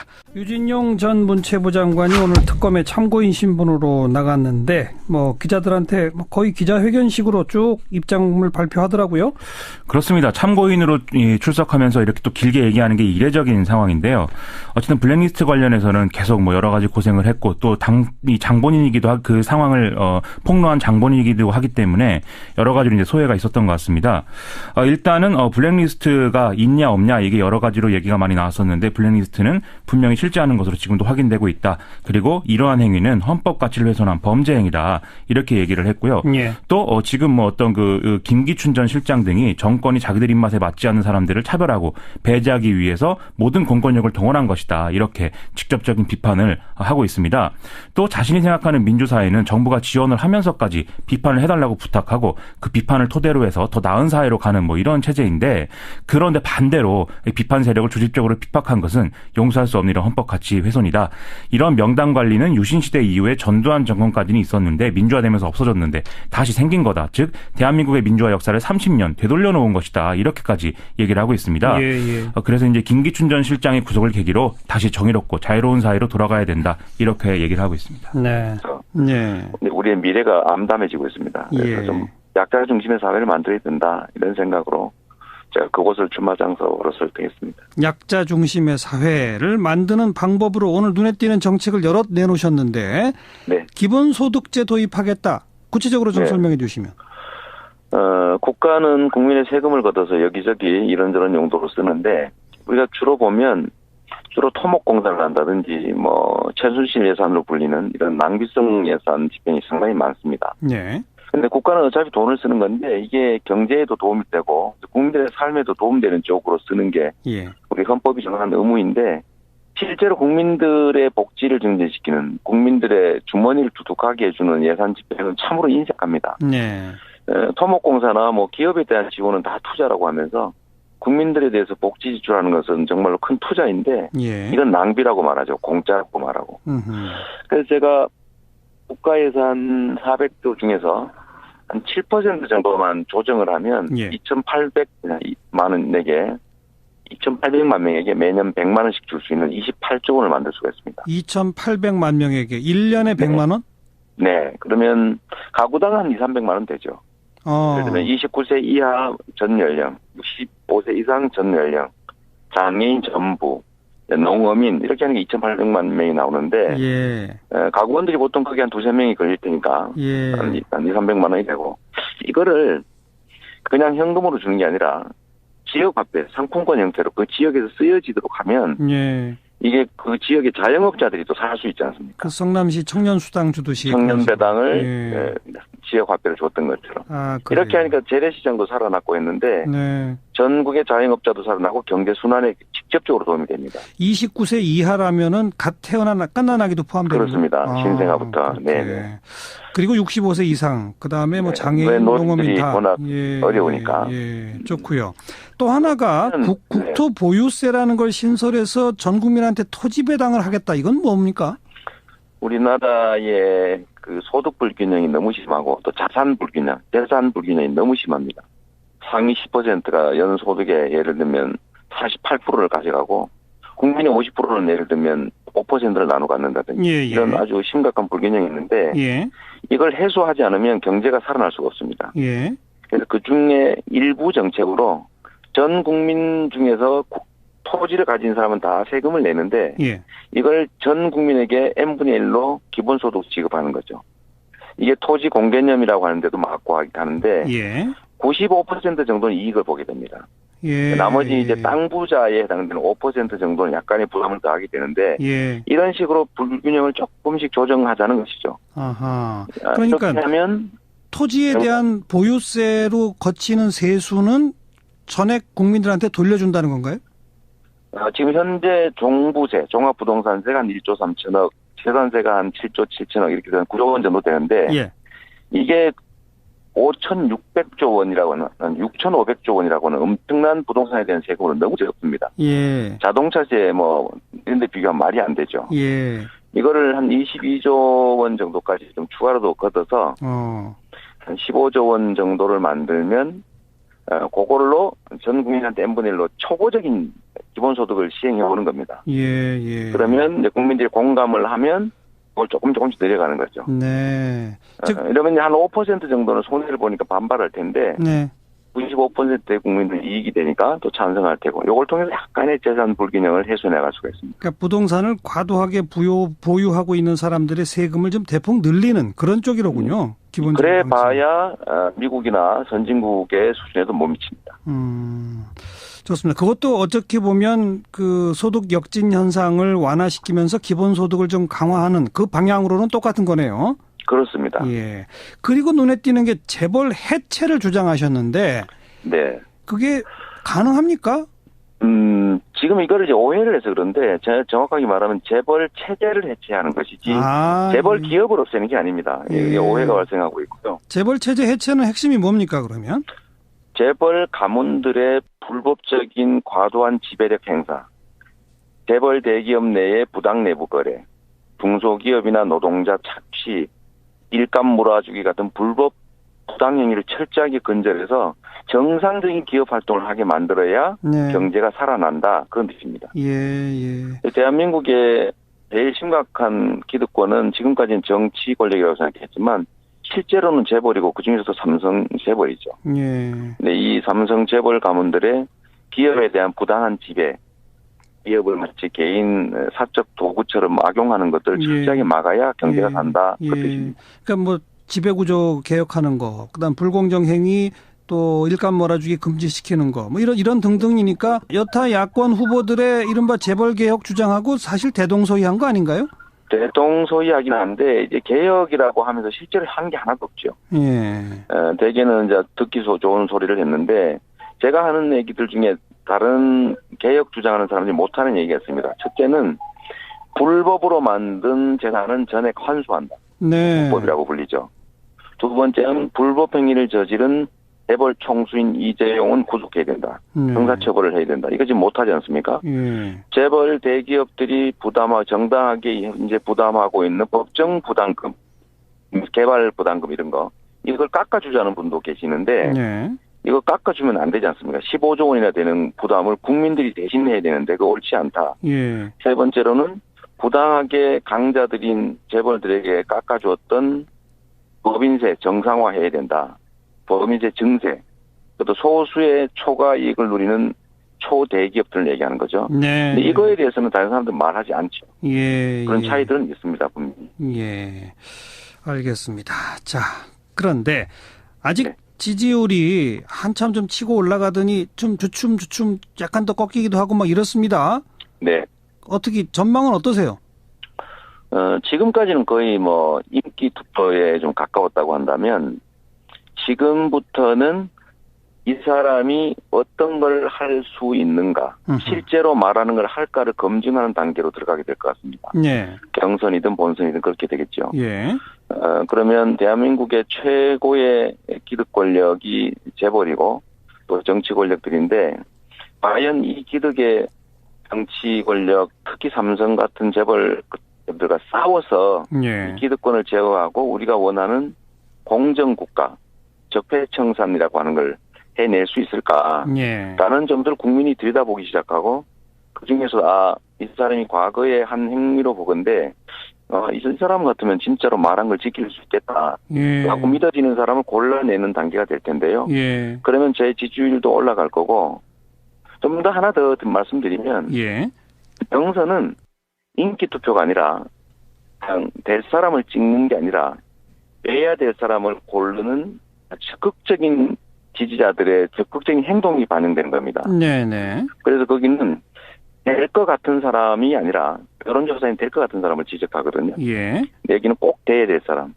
이런 사람을 선택하기 때문에 그런 측면에서는 제 살아온 경험이나 공약 이행률이나 또 기득권 뭐 이런 금기와 치열하게 싸워왔던 이런 것들을 국민들이 인정해 주실 거라고 생각합니다. 기득권과 싸우겠다, 또 싸워온 부분, 그리고 정말 가난하고 서민들을 위하는 그런 조금 더 강한 정책, 이런 면에서는 지금 다른 주자들하고 분명히 비교되는 게 맞습니다. 네. 그런데 방금 표현을 경선이라는 것은 될 만한 사람이 아니라 되어야 할 사람을 뽑는 거라는 식으로 표현하셨는데, 네. 하지만 본선에서 이길 만한 경쟁력이 확실한 사람을 뽑는, 그게 더 중요한 거 아닐까요? 물론이죠. 거기에는 두 가지 요소가 추가되는데, 돼야 될 사람이 이길 수 있다면 확실하게 되겠죠. 네네. 근데 이길 수 있는지는 인기 투표가 아니라 국민들의 공감을 받는 사람이 이기는 겁니다. 예. 그래서 대세는 쉽게 잘 유지되지 않죠. 왜냐하면 대세는 유명한 사람을 찍는 거니까요. 인지도가 많이 반영되니까. 네. 저 같은 경우는